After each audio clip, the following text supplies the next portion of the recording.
अस्सलाम वालेकुम एवरीवन। उम्मीद है कि तुम सब लोग खैरियत से होगे। सर आज हम अपना जो पीपी का पहला रिवीजन सेशन है वो शुरू कर लेते हैं, जिसके अंदर मैं करूँगा ये कि आपको कॉम्प्रिहेंसिव से कॉम्प्रिहेंसिव सवाल पीडीएफ में दे भी दिया करूँगा। यहाँ पे आप रीड करेंगे मेरे साथ, उसके बाद फिर आप सॉल्व करेंगे। सोचने का समझने का तरीका अभी भी वही है जो मैं आपको पहले सिखा चुका हूँ। सबसे पहले ओपनिंग बैलेंसेस, फिर एडिशंस, फिर डिस्पोजल्स, और फिर आप आ जाएंगे एक्यूमुलेटेड के अकाउंट के ऊपर, जिसके ऊपर ओपनिंग एक्यूमुलेटेड डेप्रिसिएशन होगा, फिर डेप्रिसिएशन फॉर द ईयर होगी। जो एसेट बिक गए उसके ऊपर जो भी एक्यूमुलेटेड है आप रिवर्स कर देंगे, और उसके बाद आप होल्ड ऑन करेंगे, क्योंकि ऊपर 4 लाइनें ड्रॉप करके आप आगे आए थे। उसके बाद आप ये करते हैं कि आप देखते हैं कहीं कोई एसेट रीवैल्यूएशन मॉडल पे तो नहीं है। अगर रीवैल्यूएशन मॉडल के ऊपर है तो आप उसका भी एक्यूमुलेटेड रिवर्स कर लेते हैं, ताकि आपका एसेट कुल मिला के उड़ के बुक वैल्यू पे आ जाए। और फिर आप रीवैल्यूएशन करते हैं सरप्लस का बैलेंस निकालने के बाद, ताकि आप देखें कि कितना सरप्लस से रिवर्स करना है अगर डाउनवर्ड रीवैल्यूएशन है, और फिर आपकी फेयर वैल्यूएशन मुकम्मल हो जाती है, आप क्लोजिंग पे पहुंच जाते हैं। बात क्लियर है? आए जी एक सवाल करते हैं जिसमें लिखा हुआ ये है कि following information pertains to property plant and equipment of Baburao industries limited for the year ended 30 June 2022। ऐसा ही है। अच्छा, आपको ओपनिंग बैलेंसेस दिए हुए 30 जून 2021 के, यानी आपका ईयर एंड है, प्लीज सुनिएगा, 30 जून 2022। तो ये ओपनिंग बैलेंसेस दिए हुए, तो सबसे पहले मैं विदाउट वेस्टिंग फर्दर टाइम यहाँ पे लैंड, बिल्डिंग, प्लांट, व्हीकल, मैंने कहा सर बिल्डिंग, प्लांट, व्हीकल, और ये आ गया मेरे पास इसका टोटल। ये कर लेते हैं भाई। चलें जी, हमने कहा सर यहाँ पर cost slash fair value as at January 1 लिख रहा हूँ, जुलाई 1 2021, क्योंकि आपका ईयर यहाँ से शुरू हो रहा है ऑल टुगेदर। सही है जी, ये आ गया। चलें जी सर, इसके बाद मैंने यहाँ से फिगर्स पुट इन की। मैं सवाल में गया, मैंने कहा सर लैंड आ रहा है 25,000 रुपये का। सही है जी, रुपीज़ इन थाउजेंड है, मतलब 25 मिलियन। तो मैंने कहा कि सर इस पर depreciation method not applicable, life है इनफाइनाइट। सही है जी। तो सर हमने कहा यहाँ पर 25,000, सही जी, रुपीज़ इन थाउजेंड बन रही है। अच्छा, अगर मैं बिल्डिंग की बात करूँ तो 75,000, प्लांट की बात करूँ तो 196,000। सही है जी, और आपके पास ये आ गया 7,500। ये आ गया कुल मिला के आपके पास अमाउंट। चलें जी सर, हमने कहा इसके बाद जब हमने ये ओपनिंग बैलेंस जॉट डाउन कर दी है, इसके बाद मैंने कुल मिला के ये टोटल कर देना है यहाँ से। ये आ गया भाई, ये रहा टोटल। अच्छा, अब मैं यहाँ पे accumulated depreciation as at July 1 2021। अच्छा सर, इसके लिए तो नॉट एप्लीकेबल। सही, हम यहाँ पर आ गए, ये आ गया 5,500। सही है जी, ये आ गया 5,500। चलें जी, और आगे जाके देखूं तो सर प्लांट के ऊपर मेरे पास कोई एक्यूमुलेटेड नहीं आ रहा, मतलब मीनिंग दैट के हो सकता है कि इसकी रीवैल्यूएशन लास्ट ईयर हुई हो, तो देखो इसका सरप्लस भी आ रहा है कितने का, 25,000 रुपये का। यानी हो सकता है कि 30 जून पे इमीडिएटली इसकी रीवैल्यूएशन हुई हो और एक्यूमुलेटेड रिवर्स हो चुका हो। तो पॉसिबिलिटी अभी आगे देखते हैं, पर खैर मैं यहाँ पर जब जीरो दिया हुआ है तो जीरो लिखूंगा। सही जी, ये आ गया मेरे पास यहाँ पर। और सर मेरे पास जो वहीकल दी हुई है वो दी हुई है 2,500। चलें जी, मैंने कहा कि सर अब मैं इस पोजीशन में हूँ कि मैं ऑल टुगेदर यहाँ पर ये लिख लूँ। ये क्योंकि माशाल्लाह इसको पूरा ज़िला यूज़ करता है इस लैपटॉप को, तो ये हैंग हो रहा है, बट खैर है। चलें जी, ये आ गया हमारे पास लैंड की अमाउंट, और हमने कहा सर ये आ गई टोटल बुक वैल्यू। सही है। अच्छा देखिए, लैंड के ऊपर ना स्टेरिक डला हुआ था, यानी लैंड के ऊपर डला हुआ था स्टेरिक। वो बोल रहा है an amount of 15 million had been charge to profit and loss upon previous revaluation, यानी जो प्रीवियस रीवैल्यूएशन हुई थी ये कॉस्ट से नीचे आ गया था। ये बात याद रखनी है आपने। आगे बोल रहा है ऑन 30 जून 2022, 30 जून 2022 यानी साल के आखिर में, revalued amount of building and land were assessed by smart consultant 40 million and 30 million respectively. ये साल के आखिर में, तो आखिर में देखेंगे, पहले आखिर में पहुंचाएं तो सही। फिर बोल ये रहा है कि setting up a new plant was commenced on July 1 2021, इस साल के शुरू में, and substantially completed 29 February 2022। The plant was available for use on April 2022, ये डेप्रिसिएशन के लिए बता रहा है, इमीडिएटली पुट टू यूज हो गया था, और ये डेटा दिया हुआ है आपको। अच्छा जी, क्या ये रहा है कि cost of plant was financed through an existing running finance facility with a limit of 150 million carrying a markup of 15% per annum. Government grant of 20 million had been received related to a plant was received on January 1, 2022. The grant amount was used for repayment of running finance. यानी running finance की आपको एक खासियत तो पता है ना, कि इस पे इंटरेस्ट लगता ही तब है जब आप पैसे निकालते हैं, जब आप पैसे निकालते हैं या विड्रॉ करते हैं। ये सॉर्ट ऑफ मैंने पास पेपर टाइप सवाल बनाया है ताकि आप उससे लिंक हो जाए, वापस से एक बार प्रैक्टिस हो जाए। अगली क्लास में मैं आपको बैलेंस शीट के एक्सट्रैक्ट्स वगैरह सब सिखाऊंगा ऑल टुगेदर, पर इसमें भी सिखाऊंगा, कोई इसमें दो राय नहीं है। आए लेके चलते हैं इसको। तो मैंने ये कहा कि सर अब मैं यहाँ पर अगर डेटा पुट इन करूँ तो ये आ गया कॉस्ट स्लैश फेयर वैल्यू, सही है। और मैं यहाँ पे लिख देता हूँ cost slash fair value as at July 1, 2021। तो मैंने कहा सर ये आ गया और ये टोटल ये आ गया। अच्छा भाई, टोटल के बाद हमने ये कहा कि सर ये तो कॉस्ट स्लैश फेयर वैल्यू हो गई, इस पर हम बात करते हैं एडिशन की। अच्छा, एडिशन में मैं यहाँ पे कहूँगा कि भाई आप जाके देखें वर्किंग वन को, जो कि फुली एक्सप्लेन करेगा कि क्या क्या वर्किंग हुई हुई है, सही है जी। वर्किंग वन, मैंने कहा आ जाए जी वर्किंग वन। अच्छा, वर्किंग वन में सबसे पहले एडिशन मुझे दिख रही है न्यू प्लांट की, plant using running finance.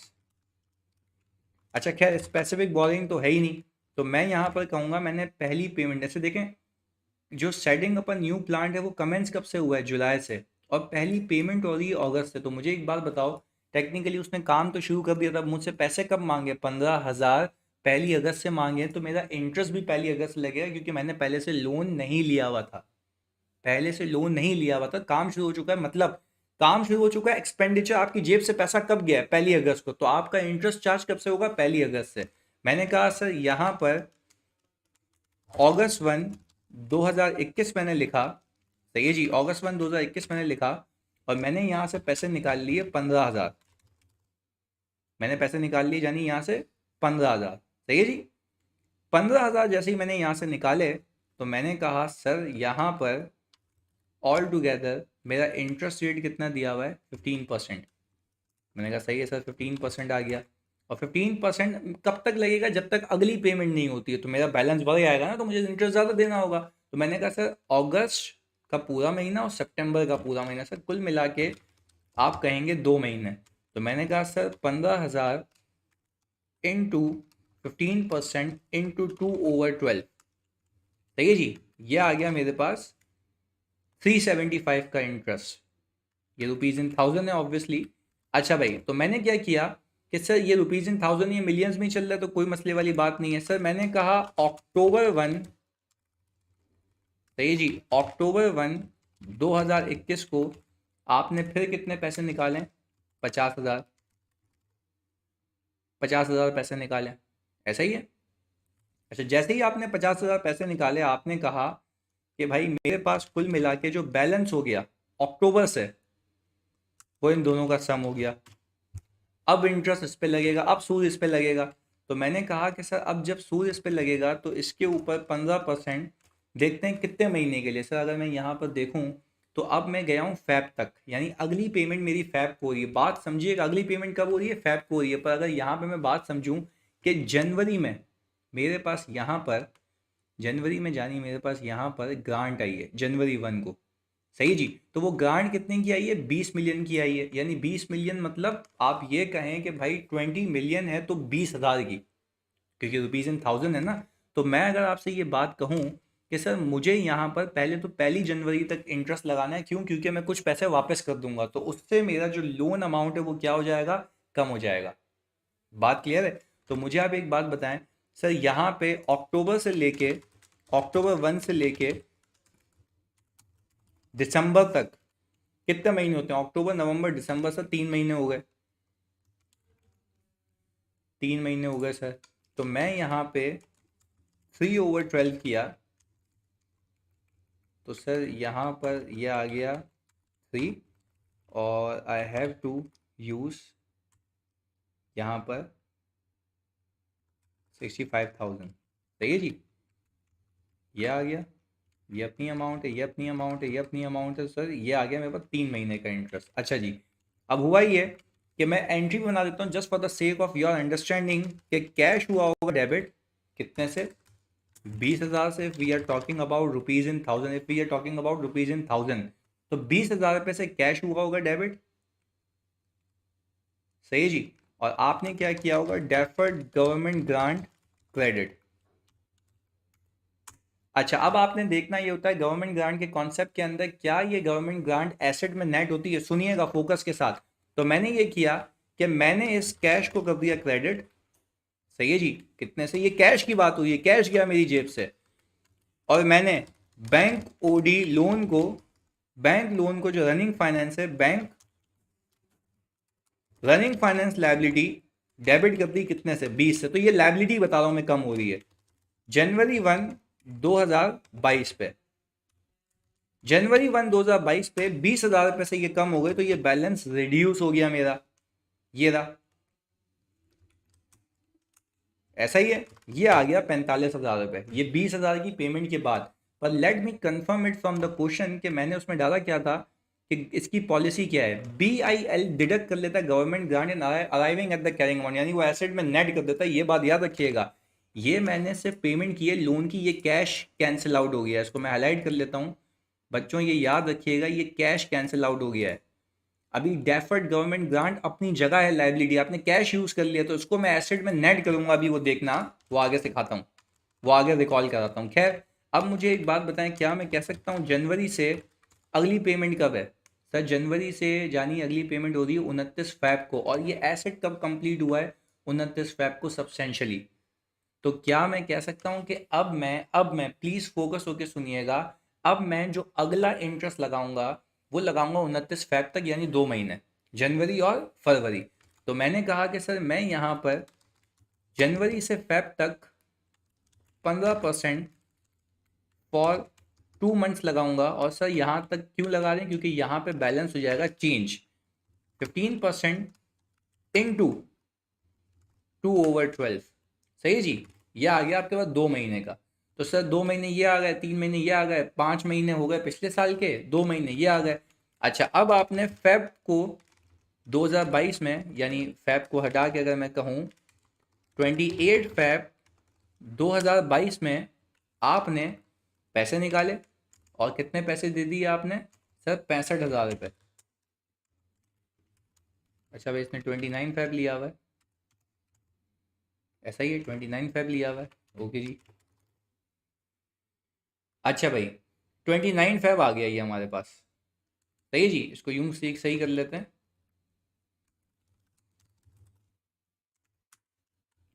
Feb 29, इसको ज़रा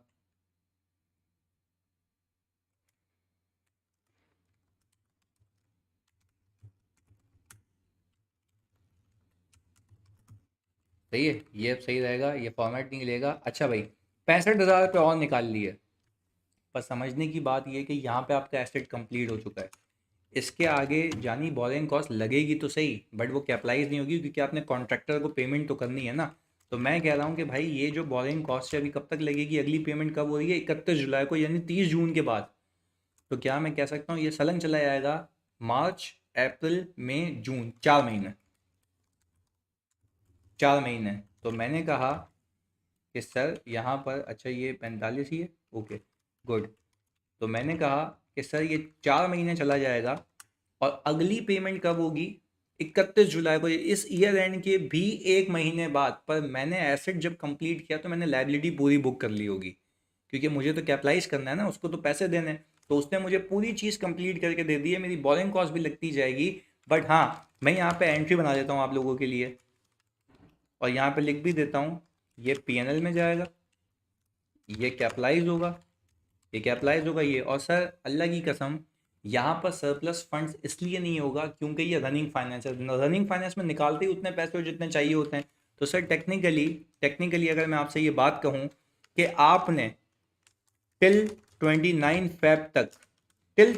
फेब तक एक एंट्री बनाई होगी, ये पैसे डेबिट, ये पैसे डेबिट, ये पैसे डेबिट, सही है जी। ये जो 65 दिए हैं, और आपने प्लीज सुनिएगा 29 फेब को ये दिए थे ना पैसे, ये कहाँ चला गया भाई, ये रहा। अच्छा भाई, ये सारे पैसे आपने क्या किए होंगे डेबिट, 1,30,000। देख लेते हैं एक बार। देखो ये 50, ये 65 और 15 कितना हो गया सर, 65 और 15 हो गया आपका 80। 80 में अगर मैं 50,000 रुपये ऐड कर दूं ये वाले, 80 में अगर 50,000 ऐड कर दूं ये वाले, तो 1,30 होता है। देखो ये रहा 1,30। ये 29 फेब तक की कहानी है। तो आपने पता है 29 फेब तक क्या किया होगा, आपने CWIP प्लांट का डेबिट किया होगा, सही है जी, और कैश कर दिया होगा क्रेडिट।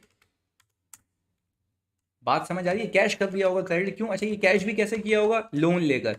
तो आपने अब तक एंट्री बनाई होगी कैश डेबिट और रनिंग फाइनेंस लोन क्रेडिट, कितने से सर, यही 1,30 से, और यही कैश यूज हो गया होगा, ये लाइबिलिटी आ गई। बस सर फर्स्ट एक बात याद रखनी है आपने, फिर आपने ये लाइबिलिटी चुकाई भी तो थी। अब ये कर लेते हैं, ये लाइबिलिटी आपने चुकाई थी, ये रही, आपने ये एंट्री बनाई थी, इसको यहाँ ले आता हूँ, सिर्फ आपको रिपोर्टिंग सिखा रहा हूँ, ये रही, ये लाइबिलिटी आपने चुकाई थी, और ये लाइबिलिटी वापस करके आपकी लाइबिलिटी देखो कितने पे आ गई, 1,10 पे। आपकी लाइबिलिटी 1,10 पे आ गई। अब देखो मैं एक और एंट्री बना रहा हूँ, ये जो आपके पास कैश आया था ना गवर्नमेंट ग्रांट का, ये जो कैश आया था गवर्नमेंट ग्रांट का, इसमें डेफर्ड लाइबिलिटी थी। अब इसको मैं नेट करूंगा, अब मैं इसको नेट करूंगा, अब मैं इसको नेट करूंगा सर, यहां पर लिख देता हूं मैं, to be netted against cost of asset. सही जी, ये नेट हो जाएगा। पर सर समझने की बात यह है कि जब उसने आपको एसेट दे दिया, जब आपने उसने आपको एसेट दे दिया कितने का, 1,30 तक आपने पैसे दिए हैं उसको कैश के नाम पे, और CWIP डेबिट हो गया। पर आपने एक और काम किया होगा, आपने पेएबल टू सप्लायर या कॉन्ट्रैक्टर भी क्रेडिट किया होगा। अच्छा वो कितना किया होगा, आखिरी इंस्टॉलमेंट का, ये वाला 10,000 वाली, क्योंकि ये अब तक आपने नहीं दिए ना, देने तो हैं, तो PP तो वो दे चुका है, तो आपकी पूरी कैपिटलाइजेशन होगी ना जानी, आपकी तो पूरी कैपिटलाइजेशन होगी। तो मैंने कहा कि सर अब मैं यहाँ पर कुल मिला के ये 10,000 भी इसमें डेबिट कर दूंगा। अच्छा भाई, तो अब मैं अगर ये आपसे बात कहूँ कि सर 1,30 मेरे पास यहाँ पर आ गया, ये तो ये जी, ये जो मैंने, ये तो वो अमाउंट है जो मैंने पैसे पे कर दिए, वो कैपिटलाइज होंगे, ये तो वो है जो कैपिटलाइज होंगे। फिर मैंने कहा 10 ये जो पे करूंगा, तो मैंने कहा कुल मिला के आपके पास CWIP आ गया इतने का, 1,40 का, ऐसा ही है। और अगर मैं ये कहूँ कि रनिंग फाइनेंस लोन मैंने कितना लिया हुआ है अभी तक, तो आप कहेंगे 1,30 का, ऐसा ही है। और 1,30 में से आपने क्या किए, 20 माइनस कर दिए, तो 1,10 बच गया। यानी देखो ये रिमेनिंग बैलेंस ऑफ लोन है, रिमेनिंग बैलेंस ऑफ लोन है, ये रहा, ये लोन में आपका पड़ा हुआ 1,10 का, सही है जी।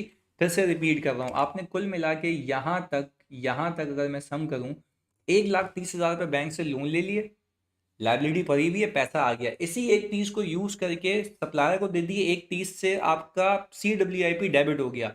पर जैसे ही उसने आपको एसेट हैंड ओवर किया, उसने कहा कि बेटा 10,000 रुपये और लूंगा, तो आपने ये 10 भी कैपिटलाइज कर लिए, कुल मिला के आपने 1,40 कैपिटलाइज कर लिए, और बाकी पेएबल, यानी ये आपने अभी बैंक से निकालने हैं उसको देने के लिए। बात क्लियर है। अच्छा फिर हुआ क्या, आपकी 1,30 की लाइबिलिटी थी, ये कम हो गई कितने से, 20,000 रुपये से, क्योंकि आपको डेफर्ड गवर्नमेंट ग्रांट मिली थी, ऐसा ही है।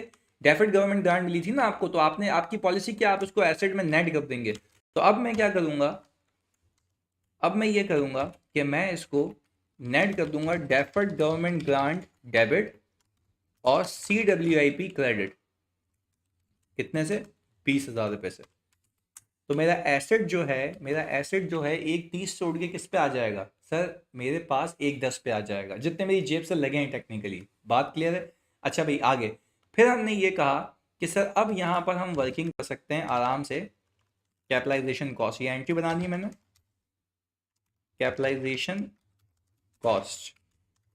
अच्छा कैपिटलाइजेशन कॉस्ट की वर्किंग जानी मैं कुछ ऐसे करूंगा कि मैंने कहा कि भाई पेड टू कॉन्ट्रैक्टर, आपने कहा सर पेड टू कॉन्ट्रैक्टर, तो सर लॉजिकली बात समझ आती है 1,30, ऐसा ही है। आपने कहा पेएबल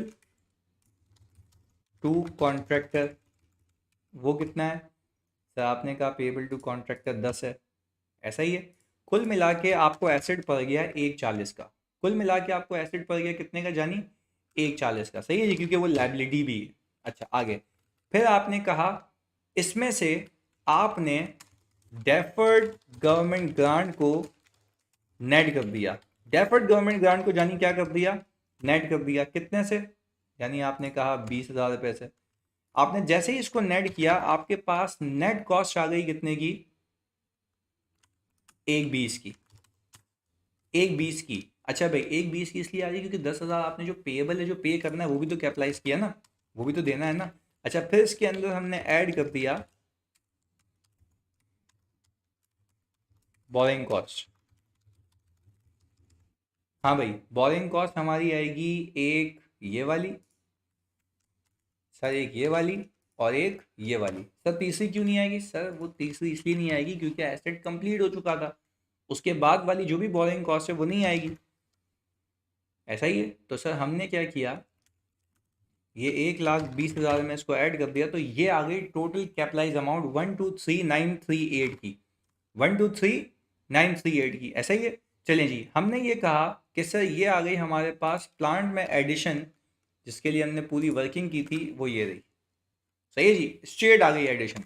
अच्छा अब अगर मैं आगे जाता हूँ, तो वो कह रहा है one of the vehicle had an engine failure on January 1, 2022, यानी इस साल के बीच की बात कर रहा है, and its engine had to be sold at a scrap of rupees, ये तो कैश प्रोसीड्स हैं, मुझे कोई गर्ज नहीं है। The vehicle has been acquired on January 1, ये एक्यूमुलेटेड निकालने के लिए बात कर रहा है, at a cost of rupees 3 million। 50% of the cost is attributable to engine, यानी इसका 50% मैं यहाँ से कटा दूंगा। तो the engine of similar capacity was available at a cost of rupees 1.5 million, यानी 1.5 million पे मिल रहा था। The old engine was replace on January 1 with the higher capacity engine at a cost of rupees 2 million, यानी मेरी जेब से कितने गए? 2 million गए। तो मुझे आप एक बात बताओ, मैं एक एडिशन करूँ एक डिस्पोजल करूँ? Yes sir. तो मैं आ गया व्हीकल के अंदर, और मैंने व्हीकल के अंदर एडिशन दिखा दी 2 million की।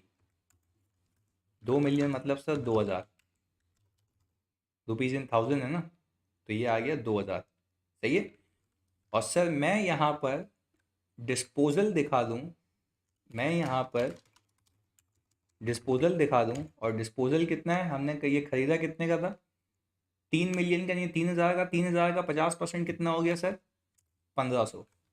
तो हमने कहा 3,000 का 50% ये आ गया डिस्पोजल। सही है जी। अब डेप्रिसिएशन कैसे होगा वो आगे देखते हैं, वो आगे देखते हैं।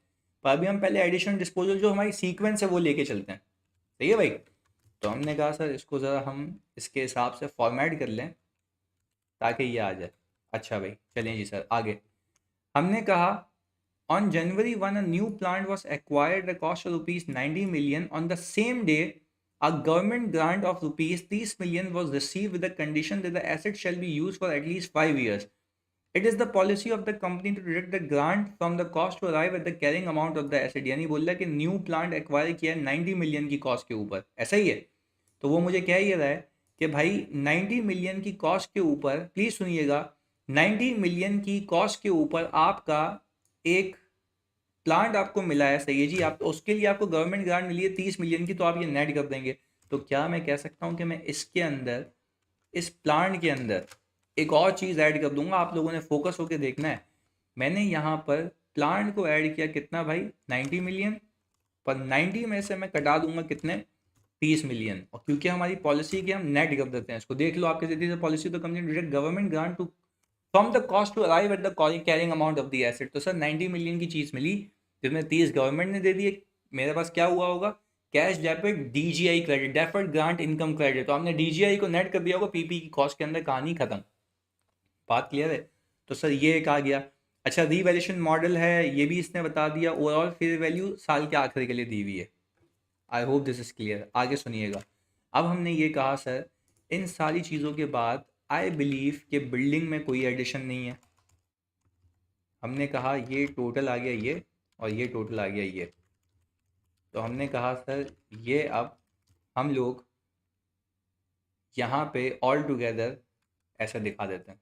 सही है जी। मैंने क्या कहा सर, मैंने 4-5 लाइनें ड्रॉप करके ऑल टुगेदर मैंने वर्किंग करनी है अक्यूमुलेटेड डेप्रिसिएशन की। सही है जी, अक्यूमुलेटेड डेप्रिसिएशन की। मैंने कहा सर यहाँ पर मैं एज एट जुलाई 1 2021 की बात करूँ तो ये आ गया, और सर हमारे पास ये ओपनिंग बैलेंसेस आ गए। सही है जी, ये तो सम आ गया इसका। हमने कहा सर ये हमें ऐसे चाहिए। अच्छा भाई, हमने कहा सर अब बात कर लें डेप्रिसिएशन फॉर द ईयर की। अब बहुत आसान है, सीधा सीधा हिसाब किताब है। डेप्रिसिएशन तो आप बचपन से खेलते आए, तो वो बचपन भी आपका सही नहीं गुजरा, मुझे ये भी पता है। खैर इधर हमने कहा सर इस पर तो कुछ नहीं आएगा। बिल्डिंग की अगर बात करें, बिल्डिंग की जानिए अगर बात करें, तो बिल्डिंग में आई डोंट थिंक सो कि कोई कॉम्प्लेक्सिटी होनी चाहिए, क्योंकि बिल्डिंग आपकी स्ट्रेट लाइन के ऊपर है, सीधा सीधा 15,000 से डिवाइड कर दो, क्योंकि कोई एडिशन या disposal I don't think so कि इसके अंदर है। तो आपने सिंपली एक काम ये किया। अच्छा, बिल्डिंग आपके पास बिल्डिंग का आ रहा है रीवैल्यूएशन सरप्लस। सही जी, और लैंड और बिल्डिंग भी आ रहा है। अच्छा, तो इसमें थोड़ा सा ख्याल रखना है हमें। ये लास्ट फेयर वैल्यू आ रही है ना, ये लास्ट फेयर वैल्यू आ रही है, तो हम सवाल में देख लेते कहीं कोई बिल्डिंग की उस दिन की वैल्यू तो नहीं दी हुई है कोई life. Companies policy is to revalue building after 2 years and plant every financial year end. चलो प्लांट का तो ये कंक्लूड भी हो गया कि प्लांट हर साल होता है, तो इसका अक्यूमुलेटेड भी नहीं आ रहा ये रहा। और बिल्डिंग हर 2 साल में होती है, तो क्या मैं कह सकता हूँ कि अगर मैं 15,000 को 75,000 से डिवाइड करूँ, सुनिएगा, अगर मैं 15,000 को, ये 75 को कह रहा हूँ सॉरी, 75,000 को 15 से डिवाइड करूँ, तो एक साल का डेप्रिसिएशन कितना आता है? 5,000।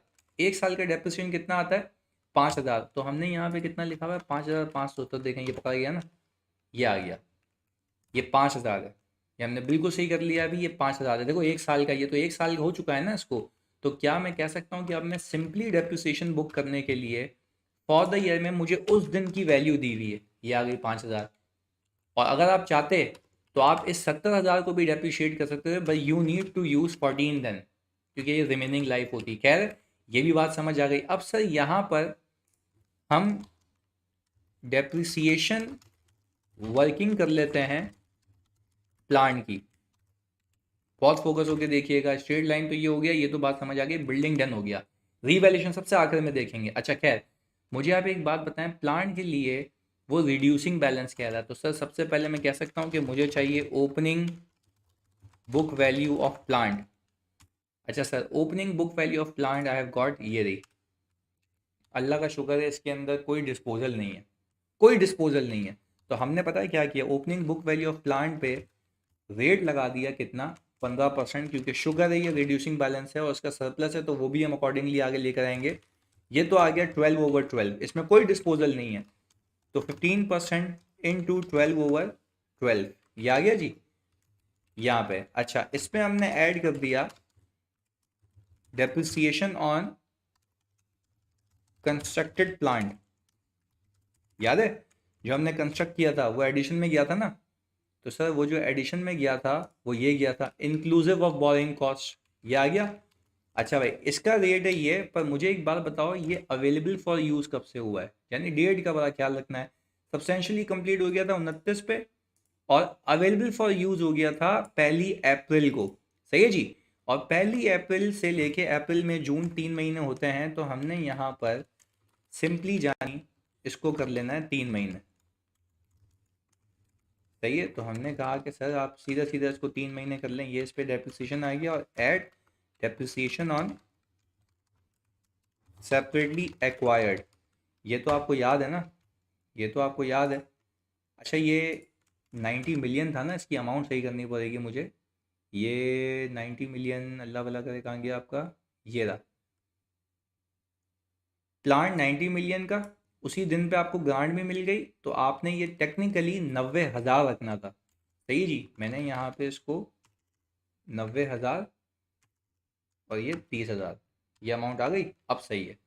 अच्छा भाई, तो टेक्निकली क्या मैं कह सकता हूँ कि 90,000 की चीज़ मैंने ली थी, उस पर 30 मुझे नेट कर दिए मैंने, तो 60,000 का प्लान मैंने क्या अप्लाई किया होगा अगर मैं गवर्नमेंट ग्रांट के कॉन्सेप्ट को भी अप्लाई करता हूँ। सही है जी। तो मुझे आप एक बात बताएं सर यहाँ पर कि इस प्लान की लाइफ कितनी है? सर इस प्लान की लाइफ की देखो, वो बोल रहा है एटलीस्ट नेक्स्ट 5 ईयर, वो तो कंडीशन है ना। वो तो कंडीशन है ना, पर हमारी पीपी की डेप्रिसिएशन पॉलिसी कितनी है सर? हमारी पीपी की, अच्छा कह रहा है was receive with the condition the asset shall be use for at least 5 years. तो सर हम तो वैसे ही 15% रख के बैठे हैं, 20% से कम है। तो मतलब 20% होता तो हम कहते हैं ना कि 5 साल, हम तो 20% से कम पे रख रहे हैं, तो मतलब हम सेफ हैं। तो मुझे आप एक बात बताएं सर, यहाँ पर ये जनवरी 1 को हुआ है, तो क्या हम कह सकते हैं ये 6 महीने आएगा यहाँ पर? ये आ गया सर 6 मंथ्स। तो सर हमने यहाँ पर इसका सम किया तो हमारे पास ये आ गया 38548, 38548। सही है जी। तो हम यहाँ पर आए, हमने कहा कि भाई डेप्रिसिएशन में प्लांट का ऐड कर दें 38548 विदाउट एनी डाउट, सीधा सीधा हिसाब किताब है। अब आ जाए व्हीकल पे सर, और ये भी कोई रॉकेट साइंस नहीं है, आराम से आ जाएगी। Depreciation working plant, depreciation working vehicle. सही है जी। अच्छा अब देख लेते हैं भाई, ये स्ट्रेट लाइन पे रिड्यूसिंग पे, चलो भाई अल्लाह की कसम ये भी रिड्यूसिंग पे। खैर कोई मसले वाली बात नहीं है sir. Opening book value of vehicle, sir opening book value of vehicle आपकी आ रही है ये।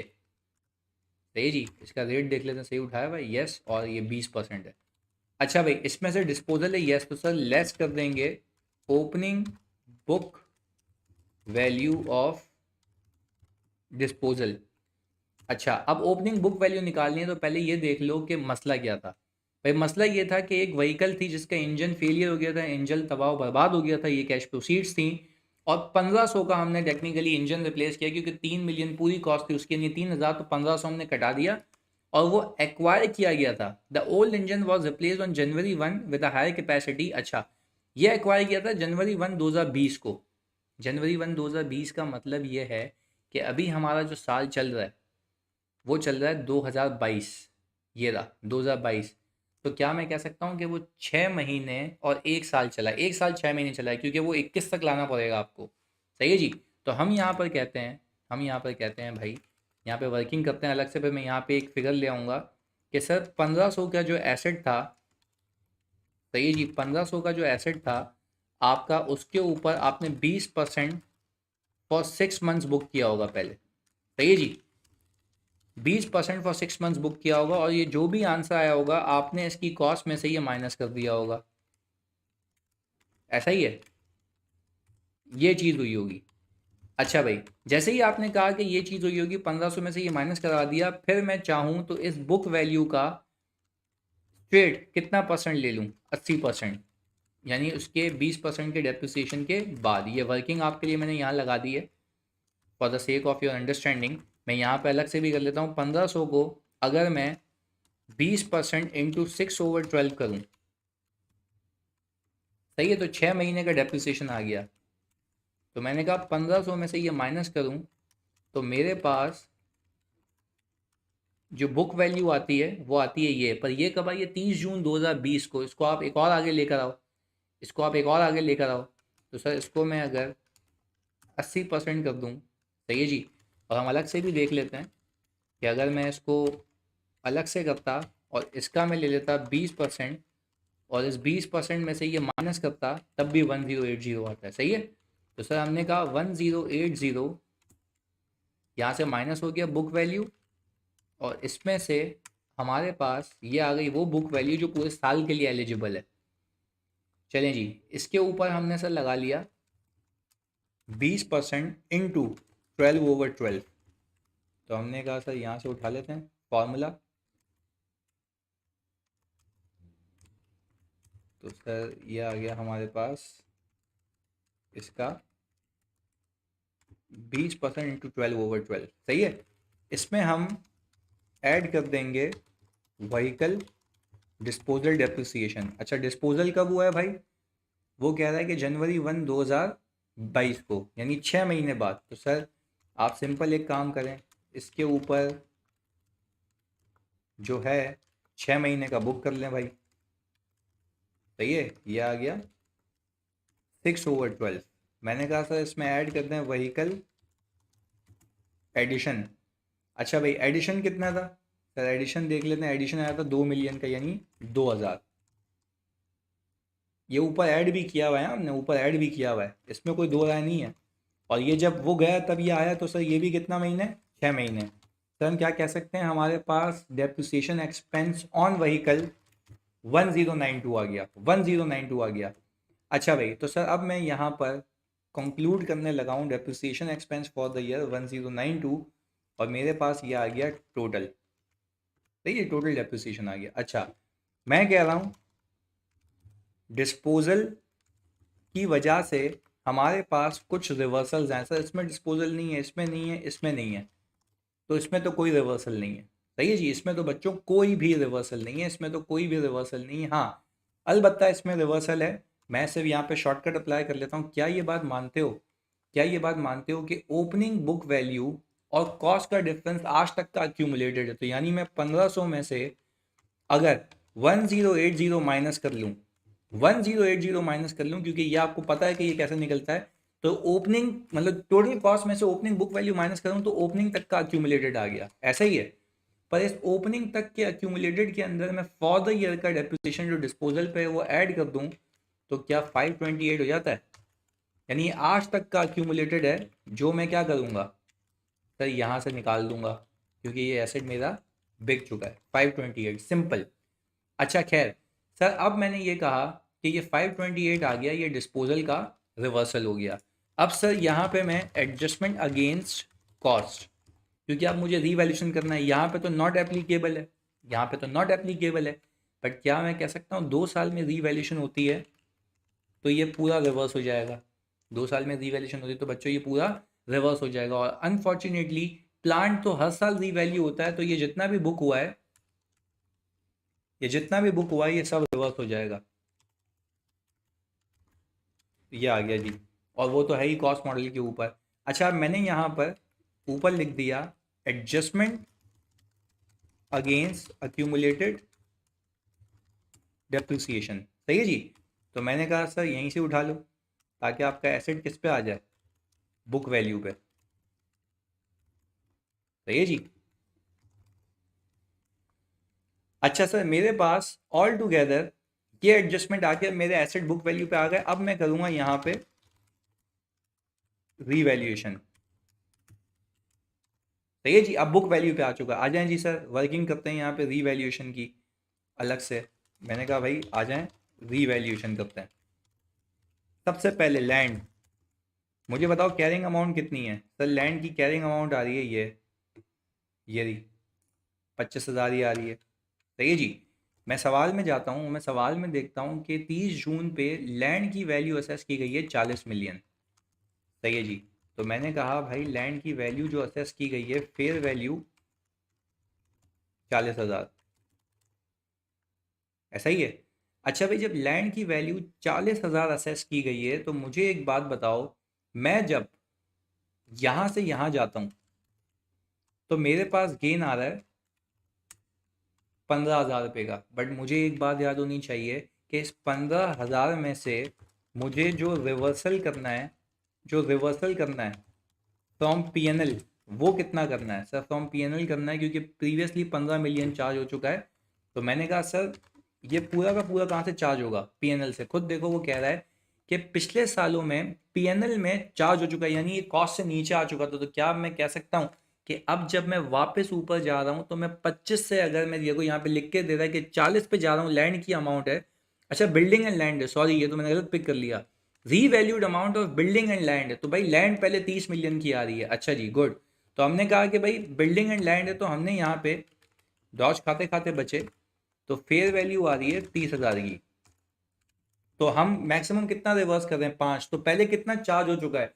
सर मेरा पहला 15 चार्ज हो चुका है, तो मैक्सिमम मैं रिवर्स करूंगा 5, और वो भी पीएनएल से। सही है, फ्रॉम पीएनएल 15,000 अलाउड है, क्योंकि कॉस्ट से नीचे आ गए होगे ना, तो आपकी 5,000 की रिकवरी हुई है। खैर अगर ये डेप्रिशिएबल होता तो डेप्रिशिएबल वैल्यू के बाद होता, यानी डेप्रिसिएशन के बाद। बट खैर यहाँ पे कोई ऐसा केस नहीं है। तो क्या हम ये कह सकते हैं बच्चों कि फ्रॉम पीएनएल, ये आ गया फ्रॉम पीएनएल, कितना आ गया सर? यहाँ पर हमने 5,000 रुपये लिख दिया। सही जी, इसको क्लोज कर सकते हैं आप, इसको क्लोज कर सकते हैं, इसमें कोई मसले वाली बात नहीं है। ये आ गया, इसको क्लोज कर सकते हैं, ये हमने क्लोज कर दिया। सही है। अच्छा जी, अब आ जाए बिल्डिंग के ऊपर। अच्छा, बिल्डिंग की कैरिंग अमाउंट 65,000 रुपये, यहाँ पे आ गए। तो ये लैंड हो गया।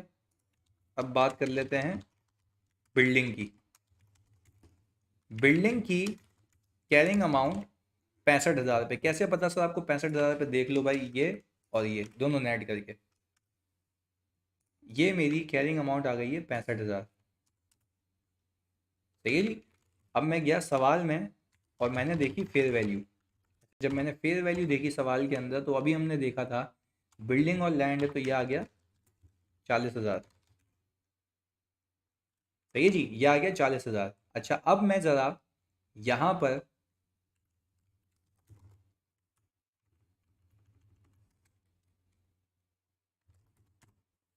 इसको फॉर्मेट सही कर दें। चलिए भाई, ये आ गया। अच्छा, तो क्या हम कह सकते हैं, इसको हम नीचे ले जाते हैं। अच्छा, अब मैं देखूं जरा सरप्लस का बैलेंस कितना है। सरप्लस बैलेंस, सर लैंड में क्यों नहीं था भाई? वो तो ऑलरेडी लॉस पे थे ना। सरप्लस का बैलेंस नहीं यहाँ पर है। तो अगर मैं सवाल में जाके देखूं तो सरप्लस का बैलेंस आ रहा है 10,000। सही जी, सरप्लस का बैलेंस आ रहा है ओपनिंग 10,000। सही जी, जब ओपनिंग बैलेंस 10,000 आ रहा है आपका, तो आपने इंक्रीमेंटल ट्रांसफ़र किया होगा। और वो कैसे ट्रांसफ़र किया होगा? 10,000 divide by 14। Sir 10,000 divide by 14 की ओपनिंग बैलेंस दिया हुआ है उसने, उस दिन का नहीं दिया हुआ। देख लो फिर से, रीवैल्यूएशन सरप्लस ओपनिंग दिया हुआ है, तो एक साल का ट्रांसफर हो चुका होगा। बैलेंस एज ऑन 30 जून 2021 दिए हुए। रीवैल्यूएशन एक साल पहले हुई थी इसकी। तो क्या मैं कह सकता हूँ कि सर इसको मैंने 14 से डिवाइड करके 714 और ट्रांसफ़र किया होगा। ऐसा ही है।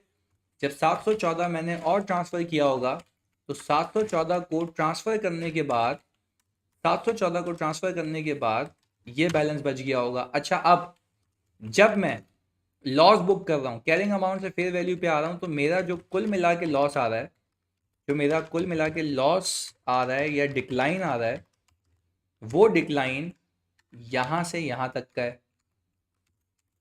सही है। पर 25,000 में से मैं सरप्लस से कितना रिवर्स कर सकता हूँ? सर सरप्लस से मैं रिवर्स कर सकता हूँ जितना सरप्लस अवेलेबल है, क्योंकि बाकी तो इंक्रीमेंटल के नाम पे रिटेन अर्निंग में ट्रांसफ़र हो गया होगा।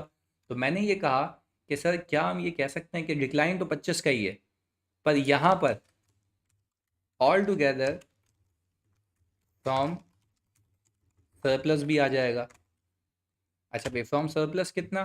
सर फ्रॉम सरप्लस आपका आ जाएगा 25, बल्कि ये सीधा सीधा लिख लेता हूँ यहाँ से, ये आ गया, यानी ये डिक्लाइन है। और सर अगर मैं ये कहूँ कि 25,000 और बकाया इसका डिफरेंस पीएनएल से चला जाएगा, तो इसमें भी कोई दो राय नहीं है, इसमें भी कोई दो राय नहीं है। सही है जी। तो अगर मैं यहाँ पर इसका टोटल करूँ और इसको ख़त्म करने की कोशिश करूँ, तो मैंने कहा सर मेरे पास ये कुल मिलाकर मेरी फेयर वैल्यू की इक्वल आना चाहिए। यस सर, 40 आ गया। अच्छा सर, अब आखिरी रह गया।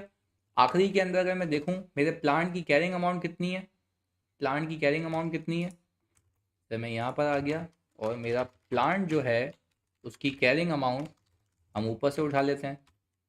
अल्लाह का शुक्र मनाओ कि इसमें अलग अलग प्लांट नहीं है, वरना ओपनिंग अलग होता, दो एडिशंस हैं वो अलग होती, उन सबकी फेयर वैल्यूशन अलग होती। बट खैर यहाँ पर उसने आपको ओवरऑल वैल्यू दे दी है।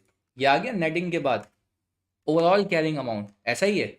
अच्छा, अब मुझे एक बात बताओ, ओवरऑल कैरिंग अमाउंट तो ये उसने आपको दे दी है। अब मैं अगर ये पूछूं आपसे कि सर मेरी फेयर वैल्यू कितनी गिवन है ओवरऑल, तो मैं सवाल में जाता हूँ और सवाल में मेरे पास ओवरऑल फेयर वैल्यू इसकी गिवन है, अल्लाह भला करे, यहाँ पे आ रही है हमारे पास, ये आ गया overall fair value of plant 390 million. तो सर क्या मैं कह सकता हूँ ये इससे ऊपर है, ये इससे ऊपर है। तो सर अल्लाह का शुक्र है, इसमें सरप्लस का बैलेंस निकालने की नीड नहीं है। जो सरप्लस का बैलेंस आपके पास ऑलरेडी अवेलेबल है वो रहे, ट्रांसफ़र होके भी बैलेंस का कोई काम नहीं है, अनलेस के मुझे बैलेंस शीट के एक्सट्रैक्ट बनाने को बोले, वो हम अगले सवालात में सीखते हैं। सही जी, ये आ गया 390 मिलियन हमारा। तो क्या मैं कह सकता हूँ कि मेरे पास फर्दर सरप्लस जाएगा इसका और इसका डिफरेंस। तो सर 48,610 का मैं सरप्लस बुक करूँगा और मैं यहाँ से उसको लिंक लगा देता हूँ। 48,610 का सरप्लस। और जैसे ही मैंने यहाँ पे सरप्लस बुक किया और मैंने इसका टोटल किया, तो सर मुझे यहाँ पे पता लग गया कि मेरा एसेट किस पे आ चुका है, फेयर वैल्यू पे। यहाँ पे कोई भी चेंज नहीं है, इसको भी हम टोटल कर सकते हैं, इसको भी हम टोटल कर सकते हैं। और सर यहाँ पे ये अमाउंट आ गई मेरी कुल मिला के जो मेरे पीपी में जाएगी। और सर अगर मैं इसका भी टोटल कर लूँ तो ये अच्छी चीज़ हो जाएगी हमारे पास, इसका एक प्रॉपर सोल्यूशन बन जाएगा हमारे पास। और बाकी सब क्या क्यूमुलेटेड क्या हो चुके हैं, ज़ीरो। तो sir this was all about first practice class of your PP. अच्छे से इसको सॉल्व करना है, इसको देखना है, क्योंकि मैंने एक फर्स्ट गो में इसको पूरे 1 घंटे में सॉल्व किया है। जज़ाकल्लाह।